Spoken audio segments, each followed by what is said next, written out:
ওকে, আমরা আমাদের সেকেন্ড টপিকে চলে আসছি। সেকেন্ড টপিকটা হচ্ছে কি, আমরা আজকে ইনভেন্টরি নিয়ে কথা বলবো।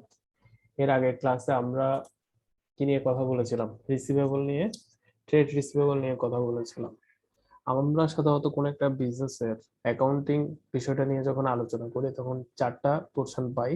একটা হচ্ছে এক্সপেন্স, একটা হচ্ছে ইনকাম, একটা হচ্ছে লাইবিলিটি, আর একটা হচ্ছে অ্যাসেটস।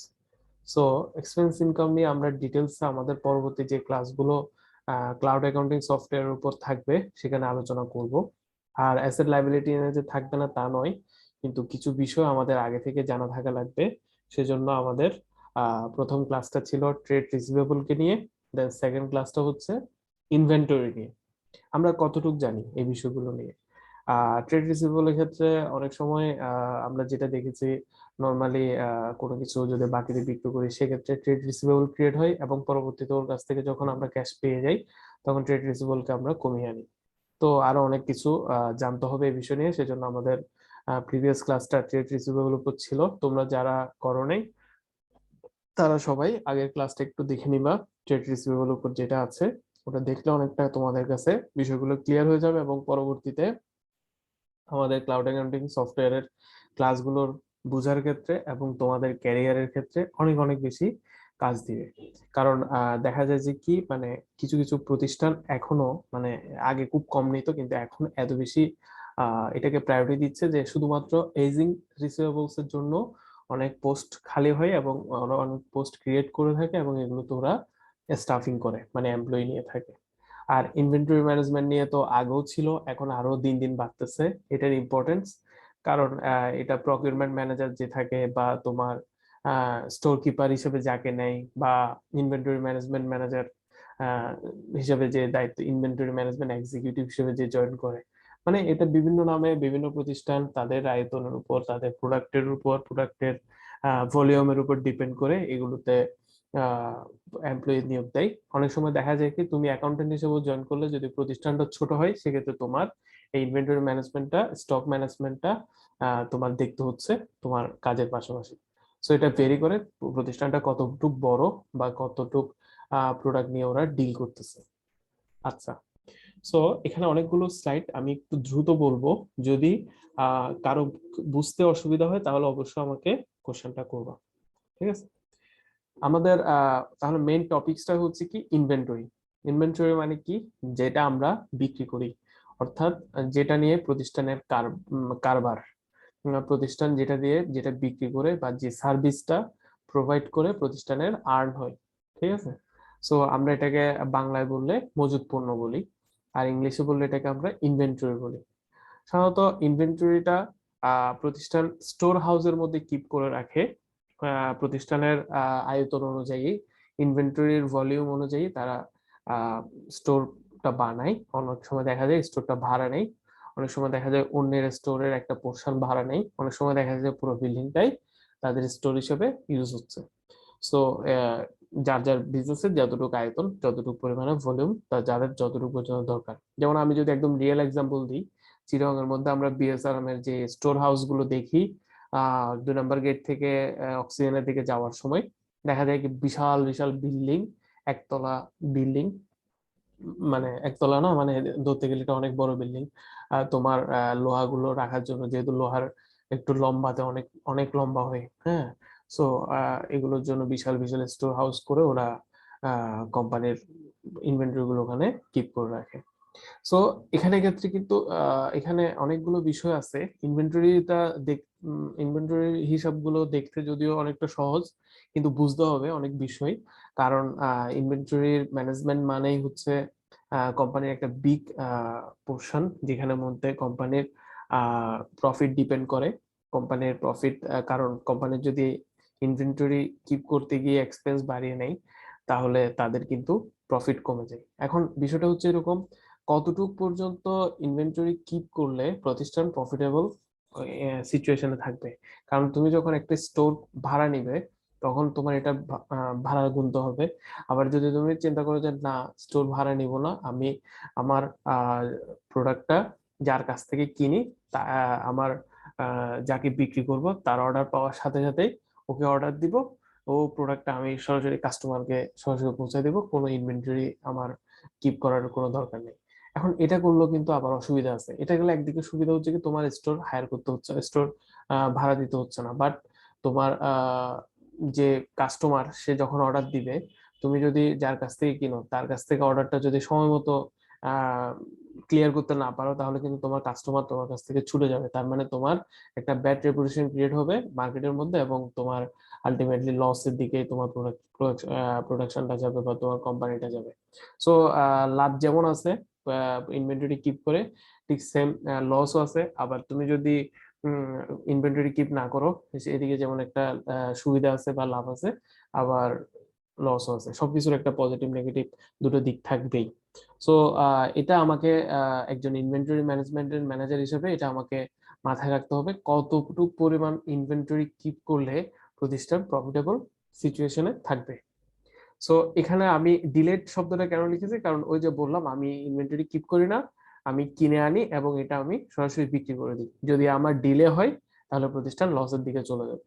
আবার আমি যদি অতিরিক্ত পরিমাণে ইনভেন্টরি আমার স্টোরের মধ্যে জমিয়ে ফেলি, সেক্ষেত্রে দেখা যাবে কি যত বেশি ইনভেন্টরি তত বেশি আমাকে ওয়্যার হাউস ভাড়া নিতে হচ্ছে, তত বেশি গুদাম আমাকে ভাড়া নিতে হচ্ছে, তত বেশি আমাকে টাকা গুনতে হচ্ছে, কিন্তু ওই তুলনায় আমার প্রতিষ্ঠানের প্রোডাক্টটা সেল হচ্ছে না।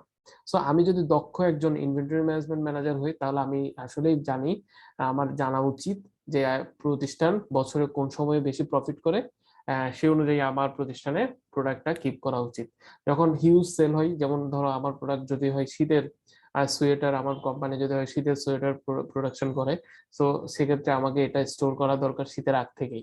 আমার যদি আমি চিন্তা করি হ্যাঁ শীত পড়ুক তারপর আমার সোয়েটার আনবো বা কিনবো বা বানাবো, তাহলে কিন্তু আমার প্রতিষ্ঠান লসের মুখ দেখবে, এটা আমরা অনেকটা নিশ্চিত।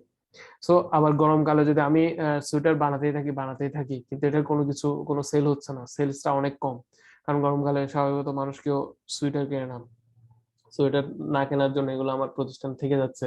সো এটা ওই ক্ষেত্রে আবার লস দেখবে। সো তুমি ডিলেও করতে পারবে না, তুমি আবার প্রতিষ্ঠানে ইনভেন্টরি কিপ করে বেশি ইনভেন্টরি কিপ করে রাখতে পারবে না। সো এখানেই তোমার দক্ষতাটা, যে তুমি আসলে কতটুকু পরিমাণে কি পরিমাণে ইনভেন্টরি কিপ করবা। দেন তিনটা পসিবল সিনারিও দেখি আমরা ইনভেন্টরির ক্ষেত্রে। একটা হচ্ছে কি ফিনিশ গুডস থাকে, শুধুমাত্র ফিনিশ গুডস কিপ করে, এরকম কিছু কোম্পানিতে স্টোর আছে শুধুমাত্র তাদের ফিনিশ গুডসটাই থাকে। আমরা এক্সাম্পলে দেখবো কারা শুধুমাত্র ফিনিশ গুডস রাখে। আবার কিছু কিছু প্রতিষ্ঠান আছে যাদেরকে র মেটেরিয়ালসও রাখতে হয় ওয়্যার হাউসে। ওয়ার্ক ইন প্রোগ্রেস মানে কি, যে পণ্যটা আহ, অর্ধেক তৈরি হয়েছে বা এখনো প্রক্রিয়াধীন, সেগুলোকে আমরা ওয়ার্ক ইন প্রোগ্রেস বলি। যেমন আমি একটা সোয়েটার বানাবো, সোয়েটারের বডিটা রেডি হয়ে গেছে কিন্তু এখানে এখনো জিপার লাগানো হয়নি, সো এটাকে আমরা ডাব্লিউআইপি প্রোডাক্ট হিসেবে কাউন্ট করব, কারণ এটা এখনো আমার ফাইনাল প্রোডাক্ট বা ফিনিশ গুডসে যায়নি। আবার এটা আবার র মেটেরিয়ালসও নেই, এটা এমন না যে শুধু কাপড়ে রয়ে গেছে, কাপড় থেকে এটার বডিটা রেডি হয়ে গেছে কিন্তু এখানে এখনো জিপারটা লাগানো হয়নি। সো কিছু কিছু প্রতিষ্ঠান আছে শুধুমাত্র ফিনিশ গুডসটা কিপ করে, কিছু কিছু প্রতিষ্ঠান আছে যাদেরকে raw materials, work in progress, finish goods তিনটাই কিপ করতে হয়। আবার কিছু কিছু প্রতিষ্ঠান আছে যাদেরকে ইনভেন্টরি কিপ না করলেও চলে। কেউ একজন কি বলতে পারবা কারা ইনভেন্টরি কিপ না করলেও তাদের বিজনেসে প্রফিট করতে পারে? মুদির দোকান। মুদির দোকানে ইনভেন্টরি কিপ করবে না, বোকা। ওরা তো ওদের ওয়্যার হাউস তো আছেই, ওদের দোকানটাই তো একটা ওয়্যার হাউস যেখানে বসে সে প্রোডাক্টটা সেল করতেছে। যারা সার্ভিস প্রোভাইড করে, যারা সার্ভিস প্রোভাইড, ফার্নিচার হবে। আরে ভাই ফার্নিচার তো ওকে রাখতে হবে সেল করার জন্য। যারা সার্ভিস প্রোভাইড করে, যেমন ফেসবুকে কি কোনো ইনভেন্টরি আছে? যেমন তোমার ফেসবুকে কি কোনো প্রোডাক্ট কিপ করে রাখতে হচ্ছে? কোনো প্রোডাক্ট কিপ করে রাখতে হচ্ছে না, ওরা সার্ভিস প্রোভাইড করতেছে। যেমন একজন টিচার, ওকে কি কোনো প্রোডাক্ট মানে ওর কথাগুলো কোথাও জমাতে হচ্ছে? এটা মাথায় আসছিল। সার্ভিস ওরিয়েন্টেড যারা, ঠিক আছে তুমি ট্রাই করছো, এটার জন্য অ্যাপ্রিসিয়েট করি। ট্রাই করাটা খুবই দরকার এই ক্ষেত্রে। মানে তুমি জানতে পারবা, তুমি যদি ভুল না বলো তাহলে শুদ্ধটা জানবা না, ঠিক আছে? আর অল টাইম যে শুদ্ধ বলবা এটা কিন্তু না, তুমি শিখতে আসছো, সো লার্নার সবসময় যে রাইট হবে তা না। সো এটা হচ্ছে বিষয়, যে সার্ভিস যারা প্রোভাইড করে তাদের কি করতে হয় না, ইনভেন্টরি কিপ করতে হয় না। ওকে, তাহলে আমরা একটা একটা এক্সাম্পল দেখি। ফিনিশ গুডস কারা রাখে? মার্চেন্ডাইজার। মার্চেন্ডাইজার মানে হচ্ছে যারা প্রোডাক্ট নিয়ে কি করে, মার্চেন্ট করে, ব্যবসা করে। ব্যবসায়ীরা সবসময় ফিনিশ গুডস রাখবে সবসময়। দেন হোলসেলারদের তো অবশ্যই রাখতে হবে। দেন রিটেলার মানে এই মুদির দোকান, এদেরকে অবশ্যই রাখতে হবে। ওরা সবসময় ফিনিশ গুডস রাখবে, ওরা কখনো র মেটেরিয়ালস ডাব্লিউআইপি, কারণ ওরা তো তোমার কোনো কিছু প্রোডাকশনে যাচ্ছে না, মার্চেন্ডাইজারও প্রোডাক্ট বানাই ফেলছে, দেন ওর কাছে এই প্রোডাক্ট গুলো আছে, এগুলো এখনো মার্চেন্ট করবে, সেল করবে। দেন হোলসেলার তো হিউজ পরিমাণ আছে, সে রিটেলার বা কাস্টমারকে সেল করবে। আর রিটেলার তো রিটেলারই ও ক্লায়েন্টকে সবসময় কাস্টমারকে সেল করে থাকে। দেন ম্যানুফ্যাকচারিং কোম্পানিজ। দাদা, হ্যাঁ বলো। হোলসেলার আর রিটেলার এই দুইটা একটু মানে বলেন তো ডিটেইলস। হোলসেলার হচ্ছে পাইকারি বিক্রেতা, আর রিটেলার হচ্ছে খুচরা বিক্রেতা। বুঝতে আচ্ছা, পারছো এখন? বুঝছি দা। ওকে। ম্যানুফ্যাকচারিং কোম্পানিস হচ্ছে ওরা যারা প্রোডাক্ট বানায়। হ্যাঁ, যেমন যে কোনো প্রোডাকশন হাউস, যেমন ক্যাডিএস, তাহলে তার র মেটেরিয়ালসটাও রাখতে হচ্ছে। হ্যাঁ, তাকে যেমন বিএসআরএম, তাকে র মেটেরিয়ালসটা কালেক্ট করতে হচ্ছে, লোহাটা কালেক্ট করতে হচ্ছে। ডাব্লিউআইপি, সে যে জিনিসটা বানাতে চাচ্ছে সেটা এখনো প্রক্রিয়াধীন অবস্থায় আছে, সেটাও কিপ করে রাখতে হচ্ছে।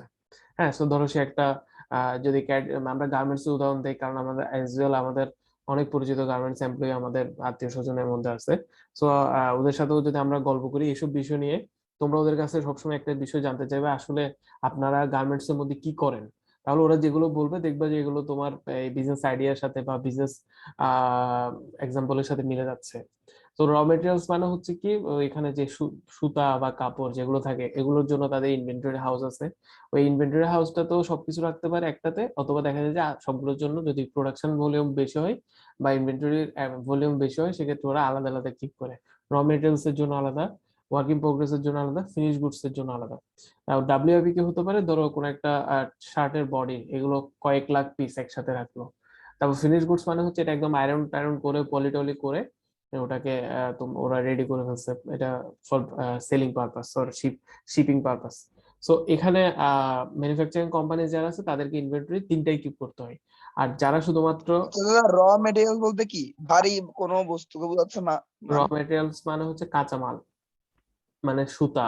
ও তো আমরা হ্যাঁ, ইংলিশ গুলো না বুঝলে অবশ্যই জিজ্ঞেস করবা, কারণ আমরা বাংলাতে এগুলো পড়তে পারতাম, কিন্তু বাংলা পড়ে আসলে আমরা আচ্ছা কাজ দাদা, করতে পারবো না, ইউজ টু হতে পারবো না। ঠিক আছে, সেজন্য আমাদেরকে কষ্ট হলেও আমাদেরকে এগুলো গ্রেপ করতে হবে ইংলিশের মধ্যে। তোমরা যদি ইংলিশটা না বুঝো জিজ্ঞেস করবো, অবশ্যই আমি এটার আনসার দেবো। হ্যাঁ বলো। মার্সের মার্সের ক্ষেত্রে র ম্যাটেরিয়ালস কি হতে পারে?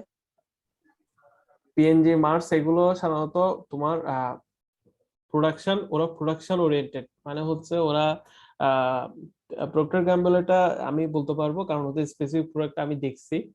আহ, তোমার কি বলে, এই যে আমরা বিভিন্ন রকমের প্রোডাক্ট ইউজ করে থাকি, ডাব সাবান টাবান, এগুলো হচ্ছে ওদের প্রোডাক্ট। আর মার্সের ক্ষেত্রে ওদের ফিক্সড কিছু প্রোডাক্ট আছে যেটা ওরা সেল করে আর কি, আমাকে এটা একটু দেখে বলতে হবে আসলে মার্স কি ধরনের প্রোডাক্ট সেল করে, তবে ওরা এতটুকু শিওর ওরা ম্যানুফ্যাকচারিং কোম্পানিজ। আর মাঝখানে তো অ্যাপেল যারা আছে, অ্যাপেলের ট্যাব তো এগুলো তো আমরা ল্যাপটপ, আইফোন, এগুলো তো সবগুলো প্রোডাক্ট সম্পর্কে আমরা জানি। মার্সও সম্ভবত অ্যাপেলের রিলেটেড প্রোডাক্ট গুলো সেল করে, আমি একটু দেখে বলবো আর কি। হ্যাঁ, আচ্ছা এরপরে দাদা। হচ্ছে দেখো, Apple buys chips from Infineon or Intel. আচ্ছা, এদের জন্য মানে আমরা যে র মেটেরিয়াল বলতেছি অ্যাপেল কিপ করে, তাহলে এদের জন্য র মেটেরিয়াল কি, ওরা যে বিভিন্ন চিপ গুলো কিনে নিয়ে আসে, যে মেমোরি বা এসএসডি কার্ড যেগুলো, গ্রাফিক্স কার্ড অথবা তোমার মাদারবোর্ডের আদার যে অ্যাসেসরিজ গুলো লাগে, এগুলো হচ্ছে তাদের জন্য র মেটেরিয়ালস বা কাঁচামাল, যেগুলো তারা ইন্টেল বা ইনফিনিয়ন থেকে পারচেস করে থাকে। ঠিক আছে, this components can be seen as raw materials. এরপর হচ্ছে ডাব্লিউএপি হচ্ছে কি, এই যে তারা প্রোডাক্টটা বানাচ্ছে, এটা ওয়ার্ক ইন প্রোগ্রেস এর মধ্যে আছে, এটার মধ্যে বিভিন্ন টেস্টিং চালাচ্ছে ওরা। সো এটা এখনো ফিনিশ প্রোডাক্টসে কিন্তু ওরা যায়নি। তাহলে ওরা এই বিভিন্ন রকমের এখনো হয়তো অ্যাপস এখানে অ্যাড করার বাকি আছে, সেজন্য ওরা এগুলোকেও কিপ করতে হচ্ছে, মানে ফিনিশ প্রোডাক্টস থেকে আলাদা করে ডাব্লিউআইপি গুডস হিসেবেও আলাদাভাবে কিপ করতে হচ্ছে, প্রক্রিয়াধীন প্রোডাক্ট হিসেবে। দেন হচ্ছে ফাইনাল প্রোডাক্ট রেডি হয়ে যাচ্ছে, তারপর এটা রেডি টু বি সোল্ড, মানে তখনই আমরা এটাকে ফিনিশ গুডস বলতে পারবো, যখন এটা ready to B sold to customer, যখন এটা কাস্টমারের কাছে সেল করার জন্য রেডি হবে। ঠিক আছে, নো ইনভেন্টরির এক্সাম্পল বলে ফেলছি, আচ্ছা ফেসবুক, দাদা, ফেডেক্স। হ্যাঁ বলো, তাড়াতাড়ি করো কোশ্চেন। বলতেছি ইন্টেল ওদের র মেটেরিয়াল গুলো করতে কালেক্ট করে ইন্টেল। ইন্টেল র মেটেরিয়াল কালেক্ট করে না, ইন্টেল র মেটেরিয়াল হয়তো ওদের নিজেদের যে সার্ভিসটা ওরা প্রোভাইড করে ওদের নো ইনভেন্টরি সিচুয়েশনে থাকে, ঠিক আছে। ধরো তারা একটা চিপ বানাবে, তাহলে ওরা চিপের উপর ওরা ওদের ডাটাগুলোকে অ্যাড করতেছে, এখানে সার্ভিস প্লাস হচ্ছে তোমার প্রোডাক্টটা একটা অ্যাসেসরিজ ওরা অ্যাড করতেছে। এখন যদি এটার জন্য প্লাস্টিক লাগে তাহলে প্লাস্টিক কোম্পানিতে গিয়ে প্লাস্টিক কিনে নিয়ে আসবে, আর যদি এটা ফাইবারের হয় তাহলে ফাইবারের যারা বিক্রি করে তাদের থেকে ফাইবার কিনে নিয়ে আসবে, সেক্ষেত্রে ফাইবারটা ওদের জন্য র মেটেরিয়াল। বুঝা গেছে? বুঝছি দা। ওকে, তাহলে ফেসবুক, ফেডেক্স, এগুলো হচ্ছে, ফেডেক্স তো চিনো, ফেডেক্স হচ্ছে যারা কুরিয়ার সার্ভিস তোমার ইয়া করে, এক্সপোর্ট ইম্পোর্ট করে, সরি এক্সপোর্ট ইম্পোর্ট বলতে যারা কুরিয়ার সার্ভিসটা দেয়, ফেডেক্স, ফেসবুক, এগুলো যারা সার্ভিস ওরিয়েন্টেড যারা আছে তাদের কিন্তু কোনো রকম ইনভেন্টরি কিপ করতে হয় না, কারণ স্বাভাবিক সেটা হচ্ছে একটা সার্ভিস ওরিয়েন্টেড বিজনেস, ওদের কাছে ইনভেন্টরিটাই হচ্ছে সার্ভিস। তো সার্ভিস প্রোভাইড করতে হলে এটা কোনো জায়গায় স্টক করতে হয় না, কোনো স্টোর হাউস এটার জন্য দরকার হয় না। এখন আমরা আসি আমাদের ইনভেন্টরির ক্যালকুলেশনে, মানে ইনভেন্টরিটা আসলে আমাদের অ্যাকাউন্টিং এর মধ্যে কিভাবে ইফেক্ট ফেলতেছে। আমরা এতক্ষণ জেনে গেছি ইনভেন্টরি মানে হচ্ছে কাঁচামাল, আর সরি ইনভেন্টরি মানে হচ্ছে আমার যে মজুদ পণ্য যেটা সেটা সেটা কাঁচামালও হতে পারে, সেটা প্রক্রিয়াধীন পণ্য হতে পারে, সেটা তৈরিকৃত পণ্য হতে পারে, এবং এক একটা কোম্পানি এক এক রকম ইনভেন্টরি কিপ করে থাকে। আবার কিছু কোম্পানি আছে যাদেরকে ইনভেন্টরি কিপ করতে হয় না, কিন্তু যাদের কিপ করতে হয় তারা কিভাবে এটা ফাইন্যান্সিয়াল অ্যাকাউন্টিং এ তাদের এটার ইফেক্টসটা কি, কেন আমরা এটা নিয়ে এত কথা বলছি। কারণ ইনভেন্টরি এমন একটা বিষয় যেটা আমাদের পিএনএল অ্যাকাউন্ট অর্থাৎ আয় ব্যয় বিবরণীতেও প্রভাব ফেলে, ব্যালেন্স শিট, অ্যাসেট এর মধ্যেও প্রভাব ফেলে, অর্থাৎ এক ইনভেন্টরি তোমার দুই জায়গার মধ্যে ইফেক্ট ফেলে। কিছু কিছু আইটেম আছে সেটা শুধুমাত্র এক জায়গায় বসে, কিন্তু এই ইনভেন্টরির পোর্শনটা দুটো জায়গার মধ্যে ইফেক্ট ফেলতেছে কেন? কারণ ইনভেন্টরি আমাকে পারচেস করতে হয়, আবার ইনভেন্টরি কিছু বছর শেষে থেকে যায়। আমি সব প্রোডাক্ট আমি বলতে পারবো না যে এই বছরের মধ্যে আমি 10,000 প্রোডাক্ট বানালাম, 10,000 প্রোডাক্ট সেল হয়ে যাবে, এটা বলতে পারবো না। আবার 10,000 প্রোডাক্টের মধ্যে দেখা যাচ্ছে কি 2,000 বা 3,000 প্রোডাক্ট আছে ডাব্লিউআইপি তে, ওয়ার্ক ইন প্রোগ্রেস, তাহলে এগুলো থেকে যাচ্ছে। সো আমার যে প্রোডাক্টটা নগদ থেকে মজুদ পণ্যে চলে যায় তখন সেটা সম্পদে পরিণত হয় যদি এটা বছর শেষে থেকে যায়। সো যেটা থেকে যাচ্ছে সেটাকে আমরা সম্পদে কাউন্ট করতেছি, আর যেটা আমরা বিক্রি করে ফেলতেছি cost of good sold, so ওটাকে আমরা ব্যয় হিসেবে আয় ব্যয় বিবরণীতে ব্যয়ের পাশে লিখতেছি, এবং এটা প্রত্যক্ষ ব্যয় হিসেবে আমরা কাউন্ট করে থাকি। সেজন্য কি হয়, দেখো অ্যাসেটস এ যে ইনভেন্টরি বসে সেটা আমরা সবাই জানি, সমাপনী মজুদ পণ্য আমরা যেটা বসে ক্লোজিং ইনভেন্টরি, সেটাই অ্যাসেটস এ কারেন্ট অ্যাসেটে বসে। আর প্রফিট এন্ড লস এর মধ্যে বসে কোনটা, কস্ট অফ গুডস সোল্ড, অর্থাৎ যেটা আমার জন্য ব্যয়, সেটাই কস্ট অফ গুডস সোল্ড হিসেবে পিএনএল অ্যাকাউন্টে বসে প্রথম দিকেই, কারণ এটা প্রত্যক্ষ খরচ বা প্রত্যক্ষ ব্যয়। এটা আমার রেভিনিউ থেকে বাদ যায়, বাদ যাওয়ার পরে গ্রস প্রফিট ক্যালকুলেশন হয়। এরপরে এসজিএনএ, ইবিডা, এগুলো কি, এগুলো আমরা পরবর্তীতে জানবো। এটা হচ্ছে তোমার earning before interest tax and depreciation, EBITDA যেটা আছে, আর এসজিএ মানে হচ্ছে এটা কস্ট বোঝাচ্ছে, জেনারেল এক্সপেন্স, অ্যাডমিনিস্ট্রেশন এক্সপেন্স। কিন্তু আমাদের মেইন ফোকাসটা হচ্ছে ইনভেন্টরিতে। ইনভেন্টরি অ্যাসেটও বসে, আবার পিএনএল অ্যাকাউন্টে রেভিনিউ থেকেও বাদ যাচ্ছে, কি হিসেবে বাদ যাচ্ছে, কক্স হিসেবে বাদ যাচ্ছে। কক্স মানে কি, কস্ট অফ গুডস সোল্ড, হ্যাঁ, বিক্রিত পণ্যের ব্যয়, যেটা আমরা বাংলাতে বলি। দেখো কক্স যখন আমরা ক্যালকুলেশন করি তখন দেখি কি তোমার বিগিনিং ইনভেন্টরি, শুরুতে যে ইনভেন্টরিটা আমার ছিল এটার সাথে বছরের শুরুতে যে ইনভেন্টরিটা ছিল এটার সাথে পারচেস, এবছর আমরা যা ক্রয় করেছি সেটা যোগ করি, আর স্বাভাবিকভাবেই যে ইনভেন্টরিটা আমার থেকে যাচ্ছে, প্রাথমিক মজুদ। হ্যাঁ, সমাপনী মজুদ যেটা আমার থেকে যাচ্ছে ওটাকে আমরা বাদ দিই।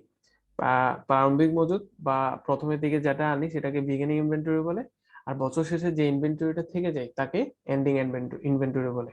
আর যেটা পারচেস করি, ক্রয় করি, সেটা তো পারচেসই।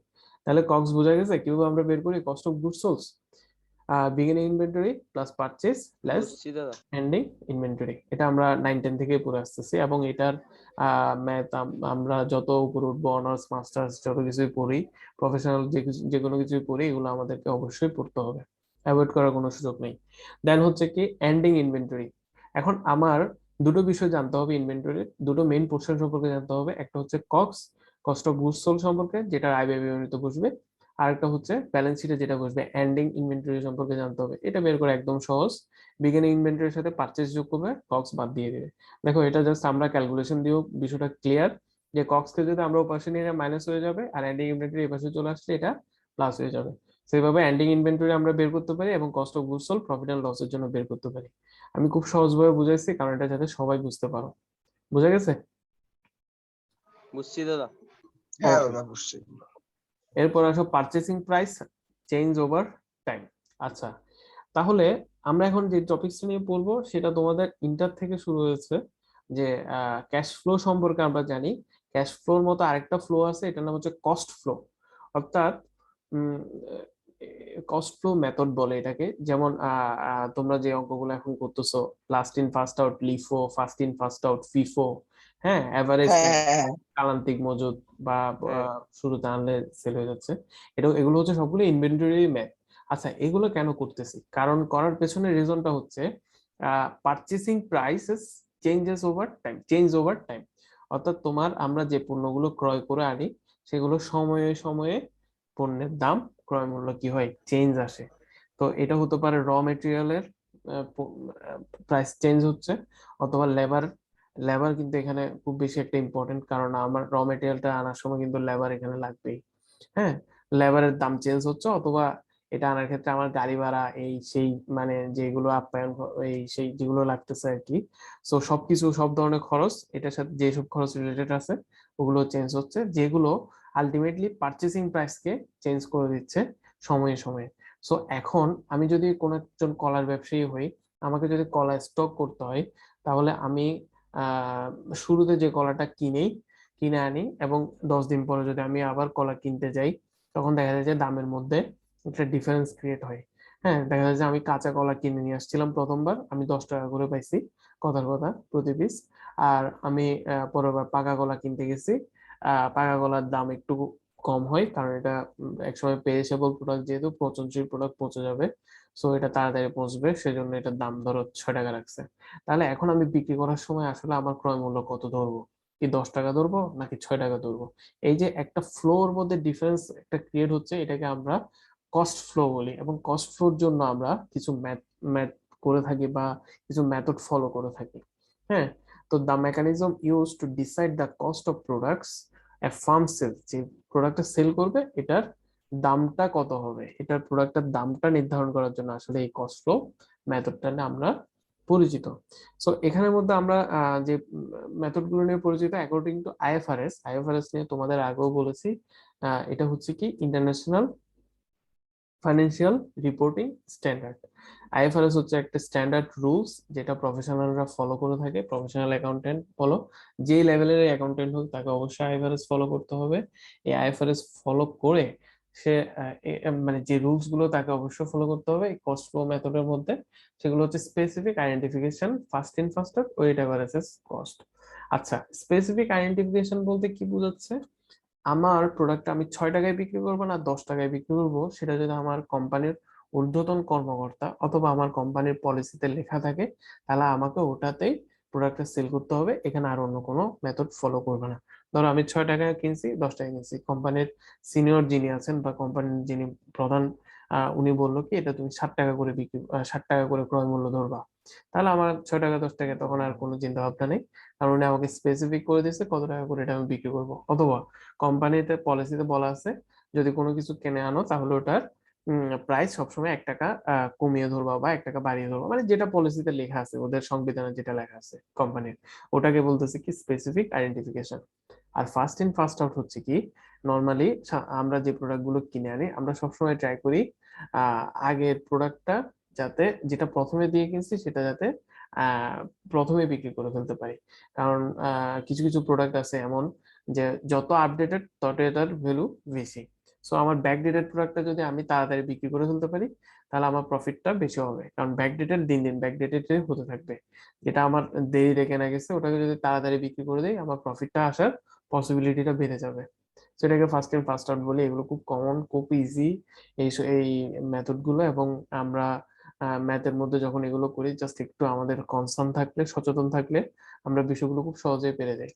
দেন ওয়েটেড অ্যাভারেজ কস্ট, যেটা সেটা হচ্ছে কি ধরো আমি যে 6 টাকায় যে প্রোডাক্টটা কিনছি, যে প্রোডাক্টটা 10 টাকায় কিনছি, যত কিনছি দাম দুটোটা যোগ করে এবং পরিমাণ দুটোটা যোগ করে দামকে পরিমাণ দিয়ে যদি ভাগ করি, তাহলে আমরা এভারেজ একটা কস্ট পাই। সেটাকে আমরা বলবো ওয়েটেড এভারেজ কস্ট। অর্থাৎ ধরলাম কি 10টা কলা আমরা কিনেছি 10 টাকা করে, আর 10টা কলা কিনেছি 6 টাকা করে। তাহলে টোটাল কলা কিনলাম 20টা, আর আমার দাম দাঁড়ালো কত? 16 টাকা। তাহলে 16কে যদি আমি 20 দিয়ে ভাগ করি, তাহলে আমি এখানে যেই সরি 10টা 100 টাকা, আর ওদিকে হচ্ছে 60 টাকা। তাহলে 60 আর 100 হচ্ছে 160, আর এদিকে হচ্ছে 20।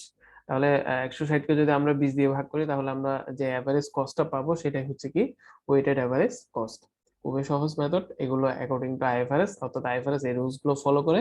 সেজন্য আমরা কস্ট ফ্লো মেথড যখন ম্যাথ করি, তখন আমরা এই তিনটা বিষয় বা তিনটা মেথডেই আমাদের ইনভেন্টরির পারচেজ ভ্যালুয়েশনটা করে থাকি। এখন আরেকটা মেথড মিস যাচ্ছে, সেটা হচ্ছে কি লাস্ট ইন ফার্স্ট আউট। এটা শুধুমাত্র ইউএস গ্যাপে এটা ফলো করে, এটা আইএফআরএস এটাকে ফলো করে না। কারণ এটা আইএফআরএস বলতেছে কি এটা লিগ্যাল না, বা বিষয়টা স্ট্যান্ডার্ড না। লাস্ট ইন ফার্স্ট আউট হলে তাহলে তুমি একটা লজিক্যালি যদি তুমি চিন্তা করে দেখো, তুমি যেটা একদম পরে কিনেছো ওটা যদি তুমি সবসময় সেল করতে থাকো, তাহলে তোমার হাতে কিন্তু একটা ইনভেন্টরি সবসময় থেকে যাবে, সেটা হচ্ছে তুমি যেটা প্রথমে কিনেছো। সো এটা কি কোনো লজিক্যাল বিষয়? কারণ তুমি যেটা প্রথমে কিনেছো এটা যদি সবসময় থেকে যায়, তাহলে এটা তুমি কিনবাই কেন? আবার এটার ভ্যালুয়েশনও করতে যাবে কেন?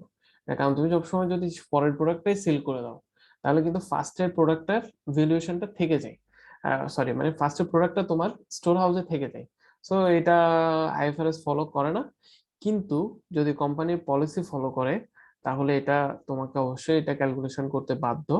কারণ কোম্পানি যদি মনে করে যে তার পরবর্তী যে প্রোডাক্টটা আনছে, লাস্টে যেটা কিনছে সেটাই বিক্রি করে দেওয়া তার জন্য প্রফিটেবল, তাহলে কোম্পানির যেটা প্রফিটেবল, এটাকে আমি শুরুতেই বলেছি সেটাই তোমাকে ফলো করতে হবে। এবং এটা ইউএস এর গ্যাপ অথরিটি এটাকে কি করেছে, স্বীকৃতি দিছে, রিকগনাইজ করছে। কারণ আইএফআরএস হচ্ছে ওয়ার্ল্ড ওয়াইড একটা বিষয়, এবং এটা ইউকে কন্ট্রোল করে এই বিষয়টা। ইউকে সবারই, সব দেশেরই এখানে মানে অথরিটি বা পার্সন আছে, বাট এটা নর্মালি ইউকে থেকেই বেশি প্রায়োরিটি পাই, এবং এটাকে স্ট্যান্ডার্ড ধরা হয়, ইন্টারন্যাশনাল স্ট্যান্ডার্ড। আর ইউএসএ সবসময় তোমরা জানো যে ওদের একটা আলাদা ফর্মুলা ক্রিয়েট করতে চাই ওরা অল টাইম। সো ওরা একটা জেনারেলি অ্যাকসেপ্টেড অ্যাকাউন্টিং প্রিন্সিপালস নামে একটা বডি অপারেট করে ইউএস থেকে। ওরা লাস্ট ইন ফার্স্ট আউট মেথডটাকে স্বীকৃতি দেয়। ওরা বলতেছে ওদের পেছনে এই স্বীকৃতি দেওয়ার পেছনে লজিক হচ্ছে, যদি কোম্পানির প্রফিট হয়, যদি কোম্পানির এটাতে সুবিধা হয়, তাহলে অবশ্যই কোম্পানি লাস্ট ইন ফার্স্ট আউটে তাদের প্রোডাক্টটা সেল করতে পারে। যদি আমি কলার কথাই ধরি, ধরো কাঁচা কলা আর পাকা কলা, কাঁচা কলা কেনা হয়েছে আগে, পাকা কলা কেনা হয়েছে রিসেন্টলি, তাহলে আমার পাকা কলাটা তাড়াতাড়ি পৌঁছে যাবে, সেজন্য আমি লাস্টে যেটা আনছি ওটা ছেড়ে দিব, কাঁচা কলাটা আস্তে আস্তে পাকবে। সো ওটা আস্তে আস্তে আমি সেল করতে পারবো। কলার উদাহরণটা দেওয়ার পেছনে কারণ হচ্ছে এখানে একটা প্যারিসেবল বিষয় আছে, পচে যাওয়ার একটা বিষয় আছে। কিন্তু তুমি যদি ফুলের ক্ষেত্রে চিন্তা করো, ফুলও কিন্তু প্যারিসেবল। ফুল দেখা যায় কি যেটা তুমি আগে কিনো সেটাকে ফার্স্ট ইন ফার্স্ট আউটে ছেড়ে দিতে হবে। কারণ কি ফুল যেটা নতুন কিনেছে ওটা অনেকটা তাজা থাকবে, এবং এটার ডিউরেশনটা অনেকদিন থাকবে। সো তোমার কোম্পানির প্রোডাক্টের উপর ডিপেন্ড করে তোমার পলিসি নির্ধারণ করতে হবে, তুমি কি ফার্স্ট ইন ফার্স্ট আউট করবা নাকি লাস্ট ইন ফার্স্ট আউট করবা। যদি তুমি কলার ব্যবসা করো বা কলার ব্যবসায়ী যদি তোমার ক্লায়েন্ট হয়, তাহলে অবশ্যই তুমি ওকে সাজেস্ট করবা যে লাস্ট ইন ফার্স্ট আউটে আপনার মেথডটা আপনি ভ্যালুয়েশনটা করেন। আর তুমি যদি ফুলের ব্যবসায়ী হও, তাহলে তোমাকে অবশ্যই, বা ফুলের ক্লায়েন্ট যদি তোমার থাকে, ফুলের ব্যবসায়ী ক্লায়েন্ট, তাহলে তোমাকে ওকে বলতে হবে অবশ্যই আপনাকে ফার্স্ট ইন ফার্স্ট আউট মেথডটা ফলো করেন। কারণ আপনার প্রোডাক্ট প্যারিসেবল এবং আগের প্রোডাক্টটা পচে যাবে। হ্যাঁ হিমেল, কোশ্চেনটা আচ্ছা করো। দাদা, হুম। নিত্য মজুদ আছে যে নিত্য মজুদটার কথা কি এখানে বলছেন? নিত্য মজুদ? হ্যাঁ, নিত্য মজুদ মানে কি? কালান্তিক আর একটা নিত্য, কালান্তিক কালান মজুদ আর নিত্য মজুদ। হ্যাঁ, কালান্তিক মজুদ আর নিত্য মজুদ এগুলো সবগুলো। কালান্তিক হচ্ছে কি কালের, মানে যেটা কালের উপর ডিপেন্ড করতেছে। আর নিত্য মজুদটা হচ্ছে ওই ওয়েটেড এভারেজ যেটা বলছে ওটাই হচ্ছে নিত্য মজুদ। আচ্ছা আর আমার এই বাংলা টার্মোলজি গুলো নিয়ে একটু মানে প্রবলেম হয়, তোমরা একটু মিলিয়ে নিও কথার সাথে, আর যদি না মিলে তাহলে আমার সাথে এটা তুমি নেক্সট ডিসকাস করে নিও, সমস্যা নেই, নেক্সট ক্লাসে, ঠিক আছে? তবে আমি যতটুকু শিওর, কালান্তিক মানে হচ্ছে যেহেতু কালের কথা আছে, সো এখানে আমার first in first out last in first out হচ্ছে কালান্তিকে পড়ছে। আর নিত্য মানে হচ্ছে নিত্য অবিরত, মানে হচ্ছে কি আমার প্রোডাক্ট অ্যাড হচ্ছে প্রতিনিয়তই, সেজন্য এটা ওয়েটেড এভারেজের মধ্যে পড়ছে। আর ওয়েটেড এভারেজের উদাহরণ হচ্ছে, ধরো তোমার তেলের বিজনেস হচ্ছে, তোমার ক্লায়েন্ট তেলের বিজনেস করে, সো ওর কাছে তেল অ্যাড হচ্ছে, লিটার লিটারের তেল একসাথে ওর বড় যে স্টোরে ও সে রাখে, সেখানের মধ্যে প্রথম দিন 10 লিটার কিনলো, পরের দিন 15 লিটার কিনলো, এর পরের দিন 12 লিটার কিনলো। এখন সে তো চাইলেও প্রথম ফার্স্ট ইন ফার্স্ট আউট করতে পারবে না, কারণ সে তো জানে না এখানে কোন তেলটা, যেহেতু একটা ড্রামের মধ্যে সব তেল মিক্স হয়ে গেছে, কোন তেলটা প্রথম দিন কিনছে, কোন তেলটা দ্বিতীয় দিন কিনছে, কোন তেলটা তৃতীয় দিন কিনছে। সো সে এখানে তাকে অবশ্যই কি করতে হবে, এটাকে অ্যাভারেজ করেই সেল করতে হবে। বুঝতে পারছি? সেটা হচ্ছে কি ওয়েটেড অ্যাভারেজ মেথড। আচ্ছা, আর স্পেসিফিক আইডেন্টিফিকেশন মানে তো এটার দাম নির্ধারণ করেই দিচ্ছে, সো এটা নিয়ে টেনশনের কিছু নেই। এই ছিল আমাদের ইনভেন্টরি নিয়ে কথাবার্তা। আমরা এখানে আমাদের ইনভেন্টরির বিষয়টা সম্পর্কে জানলাম, এখানে কি কি বিষয় আমাদের ফোকাসে রাখতে হবে, ওই বিষয়গুলো সম্পূর্ণ আলোচনা করা হয়েছে। আর ডিটেলস আমাদের কাজের সুবিধার্থে যখন আমরা কাজ করব ইনভেন্টরি নিয়ে, তখন যাতে কোনো রকম সমস্যা না হয়, সেজন্য আসলে ইনভেন্টরির উপর ক্লাসটা নেওয়া। আশা করি সবাই বুঝতে পারছো। আর যদি কেউ না বুঝো তাহলে অবশ্যই, আজকে তো অনেকেই উপস্থিত নাই, ভিডিওটা দেখে অবশ্যই নেক্সট ক্লাসে ইনভেন্টরি নিয়ে কোশ্চেন করবা। ইনভেন্টরি না, যে কোনো টপিকস এর উপরে যদি কোনো কোশ্চেন থাকে অবশ্যই কোশ্চেনটা করবা। আর প্রিভিয়াস ক্লাসগুলো সবসময় দেখবা, কারণ এগুলো আসলে তোমাদের কাছে এখন আমি বারবার বলতেছি, হয়তো তেমন প্রয়োজনীয় মনে হচ্ছে না, কিন্তু কারোর সাথে চ্যাট করার বা সোশ্যাল মিডিয়াতে বিজি রাখার চেয়ে নিজেকে এই ক্লাসগুলো করবা, দেখবা তোমার ফিউচারটা অনেক ব্রাইট। তুমি আমাদের সাথে থাকো আর না থাকো, কিন্তু তুমি তোমার কিছু কিছু জায়গার মধ্যে যেখানে তোমাকে নিজেকে মানে কি করতে হবে, নিজেকে প্রুফ করতে হবে যে আমি বিষয়টা সম্পর্কে জানি। যেমন তুমি একটা ইন্টারভিউ দিতে যাচ্ছ, ইন্টারভিউতে তোমাকে ইনভেন্টরি নিয়ে কোশ্চেন করবে, যদি ওদের এমপ্লয়ি রিকোয়ারমেন্টের মধ্যে থাকে, না থাকলেও কোশ্চেন করতে পারে। অ্যাজ এ কমার্স স্টুডেন্ট তোমার কাছ থেকে ওরা ইনভেন্টরি সম্পর্কে একটা স্বচ্ছ ধারণা আশা করতেই পারে, এবং তুমি না পারলে কিন্তু তুমি ব্যর্থ, তখন তুমি ওদের কাছে মানে তুমি আনসার দিতে না পারলে তো ওদের কাছে তুমি কোনো ভ্যালুই ক্রিয়েট করতে পারো না নিজের। আসলে চাকরি করা মানে হচ্ছে কি, নিজেকে সেলস করা। ওদের প্রোডাক্টটা তুমি যে বিক্রি করতে পারবা, সেটা তুমি নিজেকে কতটুকু পর্যন্ত বোঝাতে পারতেছো, সেটাই হচ্ছে মূল বিষয়। হ্যাঁ, সো এখানে তোমার সব টার্মিনোলজি সম্পর্কে ধারণা, একদম স্বচ্ছ ধারণা লাগবে। তো এগুলো ফিউচারে অনেক অনেক বেশি কাজ দিবে, কারণ এগুলো আমরা বর্তমানে কাজ করতে এসে, চাকরি করতে এসে আমরা এই বিষয়গুলো নিয়মিতই ফেস করতেছি।